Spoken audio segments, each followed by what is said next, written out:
الحمد لله رب العالمين والصلاة والسلام على سيد الأنبياء والمرسلين وعلى آله وأصحابه أجمعين ومن تبعهم بإحسان إلى يوم الدين أما بعد فأعوذ بالله السميع العليم من الشيطان الرجيم بسم الله الرحمن الرحيم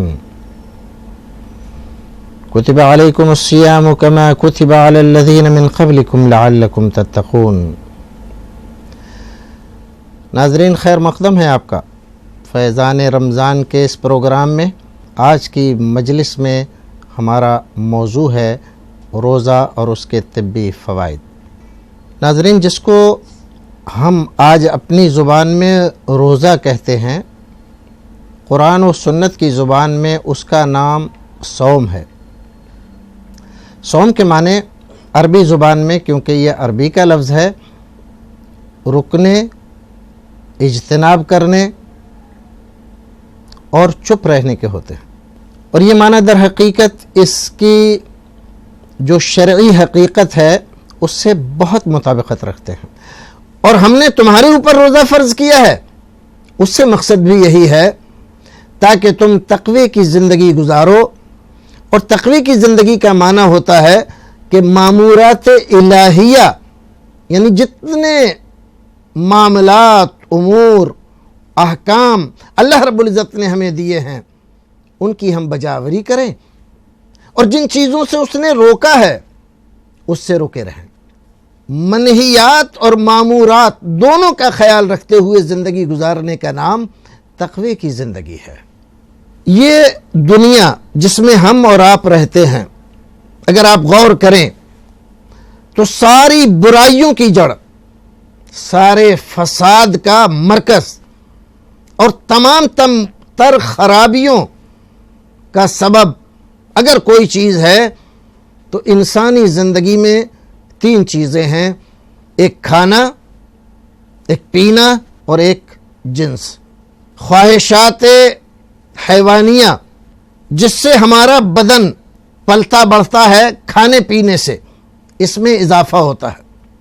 اسلام میں ہم نے یہ تصور دیا ہے کہ انسان دو چیزوں سے مرکب ہے، ایک مادہ ہے اور دوسرا روح۔ روحانی قوتیں، عبادات الہی، ذکر، فکر کم کھانے اور مادیت کو کم سے کم کرنے میں سے بڑھتی ہے، ترقی پاتی ہے اور اس میں اضافہ ہوتا ہے۔ اور روحانیت کے اضافے سے انسان کی حیوانیت تقریباً ختم ہو جاتی ہے اور وہ ملکوتی صفات کا حامل ہو جاتا ہے۔ لیکن اگر غلبہ حیوانی صفات کا ہو تو انسان کبھی کبھی انسانیت کے جامے سے نکل کر مکمل حیوان بن جاتا ہے، اور پھر وہ سب کچھ کرتا ہے جو ایک حیوان کرتا ہے۔ ہم حیوانوں کو دیکھتے ہیں، چرندے ہوں یا پرند، درندے ہوں یا دوسرے جانور، اپنا پیٹ بھرنے کے لیے وہ اپنے ساتھی، اپنے ہم جنس کو مارنا، اس کو ختم کرنا، اس کو تکلیف دینا، ان تمام چیزوں میں ذرہ برابر بھی کبھی کوتاہی نہیں کرتے۔ ایسے ہی اپنی جنسی خواہشات پوری کرنے کے لیے وہ اپنے ہم جنس کو مار بھی ڈالتے ہیں۔ یہی حیوانیت جب انسان کے اندر جاگ اٹھتی ہے اور ترقی پاتی ہے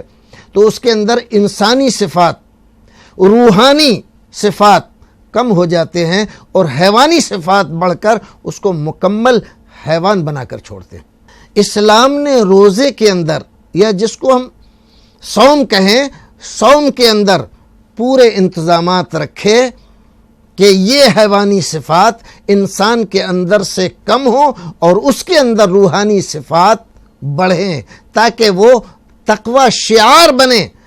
نہ کسی کو تکلیف دے اور نہ کسی کو دکھ میں دیکھ کر چین کی بنسی بجائے، بلکہ اگر کسی کو تکلیف میں دیکھے تو خود اس کو یہ احساس ہو جیسے اس کو تکلیف ہو رہی ہے، اگر مجھے تکلیف ہوتی تو میں کیا کرتا، مجھے کتنی بے قراری اور بے کلی ہوتی۔ اس لیے روزہ رکھنے سے آدمی کو احساس ہوتا ہے کہ جو لوگ دنیا میں بھوکے ہیں، جو پیاسے ہیں، انسان کو اللہ رب العزت نے دو چیزوں سے ترکیب دے کر بنایا ہے، ایک روح اور دوسرے مادہ۔ روح ہماری تقویت پاتی ہے نیکیوں سے، بھلائیوں سے، اور مادہ تقویت پاتا ہے کھانے پینے اور خواہشات نفسانی کے پورا کرنے سے۔ ناظرین، کھانے اور پینے میں اور جنسی خواہشات کے پورا کرنے میں اگر انسان کی ساری قوت، ساری سوچ، ساری فکر، سارا ذہن اسی طرف لگا رہتا ہے تو اس کی روحانیت کمزور سے کمزور ترین ہو جاتی ہے، اور پھر نہ صرف یہ کہ وہ روحانی طور پر بیمار ہو جاتا ہے بلکہ جسمانی طور پر بھی وہ اس لائق نہیں رہتا کہ وہ تندرست آدمی کہلائے۔ اس لیے اللہ رب العزت نے ہماری روحانی تندرستی اور جسمانی تندرستی دونوں کی حفاظت کے لیے ایک مکمل ضابطہ بنا کر پورے ایک مہینے کی مشقت، پورے ایک مہینے کا شیڈول، پورے ایک مہینے کا پروگرام ہمیں دیا، اور اس کو دین، ثواب، آخرت کی کامیابی، ان تمام چیزوں سے جوڑ دیا کہ اس کو صرف یہ نہ سمجھنا کہ چاہو تو کرو اور چاہو تو نہ کرو، بلکہ یہ تمہارے اوپر ایسے ہی فرض ہے جیسے نماز فرض ہے، جیسے زکوٰۃ فرض ہے، جیسے حج فرض ہے، اور اس کی رعایت کرنا یہ بھی تمہارے لیے بہت ضروری ہے۔ تو انسان کی تندرستی، اس کی صحت، اس کی توانائی، روحانی اور جسمانی دونوں روزے سے متعلق اللہ رب العزت نے کر دی ہیں۔ ظاہری خواہشوں کے ساتھ ساتھ کچھ خواہشیں اندرونی بھی ہوتی ہیں، کچھ برائیاں اور بھی ہوتی ہیں جو ہم زبان سے کرتے ہیں، جو ہم آنکھ سے کرتے ہیں، جو ہم دل سے کرتے ہیں۔ روزے میں ان کی پابندی بھی ضروری قرار دی گئی، اور روزہ رکھنے کی حقیقت میں ان کو بھی شامل کیا گیا۔ اسی آدمی کا روزہ مکمل ہے جو آدمی ان چیزوں کا بھی خیال رکھتا ہے۔ چنانچہ رسول اکرم صلی اللہ علیہ وسلم نے فرمایا، من لم يدع قول الزور والعمل به فليس لله حاجة في ان يدع طعامه وشرابه۔ جو آدمی روزہ رکھے اور روزہ رکھنے کے بعد نہ جھوٹی بات کرنا چھوڑے اور نہ برائی پر کاربند ہونا چھوڑے، نہ جھوٹ پر عمل کرنا اور نہ جھوٹوں کا ساتھ دینا اس سے چھوٹا، پھر وہ یہ کہہ رہا ہے کہ میں روزے دار ہوں، تو رسول اکرم فرماتے ہیں اللہ رب العزت کو اس کے اس روزے کی کوئی ضرورت نہیں ہے، کیوں بھوکا پیاسا مر رہا ہے۔ در حقیقت یہ روزہ نہیں ہوا، ہم نے کھانے پینے سے تو پرہیز کیا لیکن زبان غیبت اور چغلی میں صبح سے شام تک چلتی رہی۔ جھوٹی باتیں کرنا، بہتان تراشی کرنا، افترا پردازی کرنا، لوگوں پر طرح طرح کے الزامات لگانا، ان تمام سے ہم نے پرہیز نہیں کیا تو ہمارا روزہ حقیقت میں روزہ نہیں ہوا۔ روزہ صرف کھانے پینے کو چھوڑ دینا، خواہشات نفسانی کو تیاگ دینا صرف اسی کا نام نہیں ہے، بلکہ آدمی مکمل طور پر اپنے آپ کو ہر طرح کی خواہشات سے دور رکھے اور اس کا تمام تر تعلق اپنے رب کے ساتھ جڑ جائے۔ غریبوں کو دیکھے تو ان کی مدد کرنا چاہے، بھوکوں کو دیکھے تو ان کو کھلانا چاہے، پیاسوں کو دیکھے تو ان کے پیاس بجھانے کی اس کے دل کے اندر کسک پیدا ہو، کسی کمزور، نادار، یتیم، بیوہ کو دیکھے تو اس کے ساتھ نیکی کرنے کا جذبہ اس کے دل کے اندر امڑ آئے اور اس کو آمادہ کرے اپنی جیب میں ہاتھ ڈالنے، اپنے خزانے کی طرف جانے اور اس کی ضرورت پورا کرنے کی طرف اگر یہ جذبات، یہ احساسات آدمی کے اندر پیدا ہوتے ہیں تو اس کو سمجھنا چاہیے کہ روزے کی ضرورتیں اور روزے کے مقاصد وہ اچھی طرح سے پورے کر رہا ہے، ورنہ یہ محض ایک فارمیلٹی ادا کر رہا ہے، اس سے زیادہ فائدہ ہونے والا نہیں ہے۔ ایک طرح سے اگر دیکھا جائے تو اللہ رب العزت نے یہ ہمیں ایک جبری فوجی مشق کے طور پر یہ مہینہ عطا فرمایا ہے۔ سال میں ایک مہینہ اس جبری فوجی مشق سے بندہ گزرتا ہے تو پھر وہ جسمانی مشکلات برداشت کرنے کا عادی ہو جاتا ہے، اس کا جسم مضبوط ہو جاتا ہے۔ جیسے فوجیوں کو دشوار گزار گھاٹیوں سے گزارا جاتا ہے، بڑا بڑا بوجھ ان پر لادا جاتا ہے اور ان کو مکلف کیا جاتا ہے کہ اس راستے سے یہ بوجھ لے کر تم کو گزرنا ہے، کس لیے؟ تاکہ آئندہ اگر ایسی کوئی ضرورت پیش آئے تو آسانی کے ساتھ وہ اس کو برداشت کر سکے۔ اسی لیے اللہ رب العزت نے یہ مہینہ ہمیں عطا کیا ہے۔ ہم دیکھتے ہیں کہ حد سے زیادہ فاقہ انسان کو کمزور کر دیتا ہے، انسان کے قوا مزمحل ہو جاتے ہیں، دماغی صلاحیتیں سست پڑ جاتی ہیں اور اس کے دیگر افعال بھی ناکارہ ہو جاتے ہیں۔ اسی طرح جیسے فاقے سے، کھانا نہ کھانے سے آدمی کے اندر یہ سستی اور یہ کمزوری اور ناطاقتی آتی ہے، ایسے ہی زیادہ کھانے سے، ہر وقت کھاتے رہنے سے، ہر وقت پیتے رہنے سے، ہر وقت خواہشات کو پورا کرنے سے انسان کا جسم بیمار ہو جاتا ہے، اور یہ بیماری اس کی اگر اس کا علاج نہ کیا جائے تو لا علاج ہو جاتی ہے اور پھر اس کا علاج دشوار ہو جاتا ہے۔ بے اعتدالی چاہے وہ کھانے میں ہو چاہے پینے میں انسان کو بہر قیمت نقصان پہنچاتی ہے۔ دماغی اور روحانی یکسوئی کے لیے فاقہ مفید ہے۔ یہ فاقہ کبھی کبھی ہم دیکھتے ہیں کہ بعض ہمارے مرشدین ہمیں اس کی طرف آمادہ کرتے ہیں، اتنے دن کا فاقہ کرو۔ ہم دیکھتے ہیں بعض اطباء جب ہم ان کے پاس جاتے ہیں، ہماری نبض دیکھنے کے بعد ہمیں فاقہ کرنے کے لیے کہتے ہیں اتنے دن تمہیں کچھ نہیں کھانا ہے، کھانا ہے تو اتنا سا پانی یا معمولی سی غذا، اور جب ہمارا معدہ خالی ہو جائے گا پھر اس کے بعد وہ اپنی دوائیں چلائیں گے، تب ہم جا کر صحت یاب ہو سکیں گے۔ تو دماغی صلاحیتوں کی افزونی کے لیے، ان کی زیادتی کے لیے اور روحانی یکسوئی کے لیے فاقہ انسان کے لیے بہت مفید ہے، اور روزہ اس کے لیے بہت اچھا اور بہتر ذریعہ ہے۔ معدہ، نظام ہضم بار بار کھاتے رہنے سے دونوں خراب ہو جاتے ہیں۔ اسی طرح ہمارا دل، دماغ، ان کی وجہ سے جو ابخارات پیدا ہوتے ہیں معدے سے وہ ہمارے دماغ کو جاتے ہیں تو ہمارے سکون کو بھی وہ ختم کر دیتے ہیں اور ہماری دماغی صلاحیتوں کو بھی متاثر کرتے ہیں۔ روزہ ہمیں دماغ کو قوی رکھنے میں بہت بڑا معاون ثابت ہوتا ہے۔ اسی طرح روزہ، بھوک اور فاقہ ہمارے گرم اور مشتعل قوا کو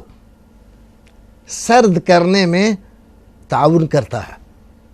روزے کا گویا کہ ایک فائدہ یہ بھی ہے کہ ہمارے وہ قوا جو مشتعل ہیں، گرم ہیں، اور ان کی گرمی اور حدت کی وجہ سے ہمارا نظام صحت متاثر ہو رہا ہے، روزہ اس کو کنٹرول میں کر کے اور بالکل درست کر دیتا ہے۔ اسی طرح روزہ رکھنے سے ہماری صحت میں جو ناہمواری آ جاتی ہے، ابتری آ جاتی ہے، وہ درست ہو جاتی ہے۔ غذا سے جو کچھ ہمیں حاصل ہونے والی توانائی ہوتی ہے، جس کو آج کی اصطلاح میں کیلوری کہتے ہیں، ایک انسان کو یومیہ 2500 کیلوریز کی ضرورت ہوتی ہے۔ زیادہ کھانے سے یہ کیلوریز ہمارے بدن میں الگ الگ حصوں میں جمع ہوتی رہتی ہے اور وہ استعمال میں نہیں آتی. بہت دن وہیں پر پڑے رہنے کی وجہ سے یہ بعض بیماریاں پیدا کرتی ہیں اور ہماری صحت کو گھن کی طرح لگ جاتی ہیں اور خراب کر دیتی ہیں. روزہ رکھنے سے جب ہمارا معدہ خالی ہوتا ہے تو یہ کیلوری جو ہماری جمع ہے جسم کے الگ الگ حصوں میں ہمارے جسم کے کام آتی ہے اور جسم ہمارا وہاں سے لے کر ان کو استعمال کرتا ہے اور جو بہت دنوں سے اسٹور ہو رہی تھی الگ الگ جگہوں میں اس سے لے کر خرچ کر کے سب کو صاف کر دیتا ہے اور پھر سے ہمارا جسم ایک طرح سے جوان ہو جاتا ہے. زیادہ کھانے اور محنت نہ کرنے سے انسان کے اندر موٹاپا پیدا ہوتا ہے جو آج کی سب سے زیادہ بڑی بیماری ہے اور یہ موٹاپا کئی ساری بیماریوں کو جنم دیتا ہے. روزے سے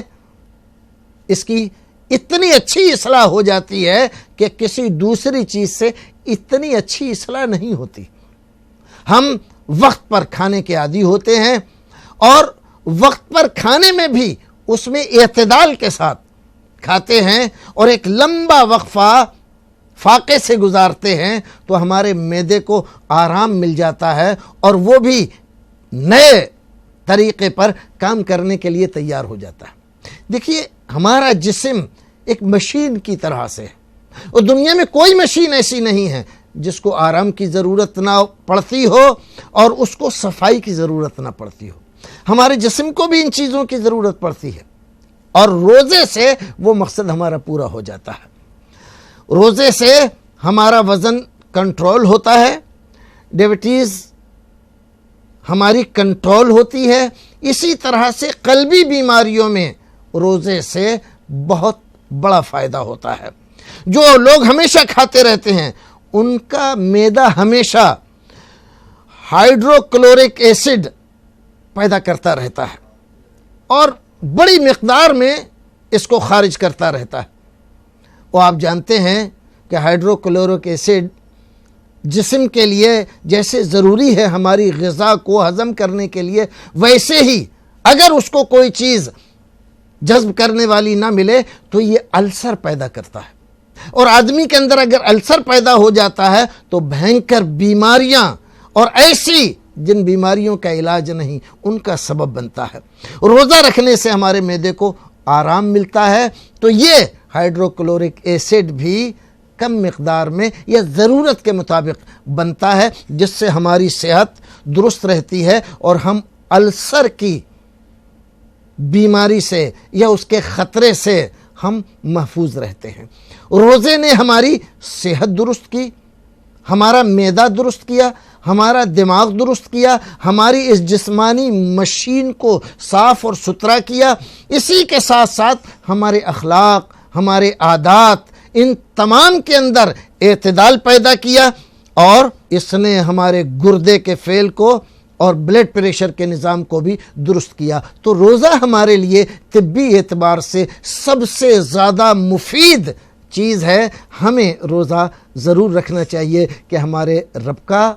یہ حکم ہے, رسول کا پیغام ہے اور ہماری صحت کا تقاضا ہے. پروردگار ہمیں اور آپ کو نیک عمل کرنے کی توفیق عطا فرمائے. وآخر دعوانا ان الحمد للہ رب العالمین.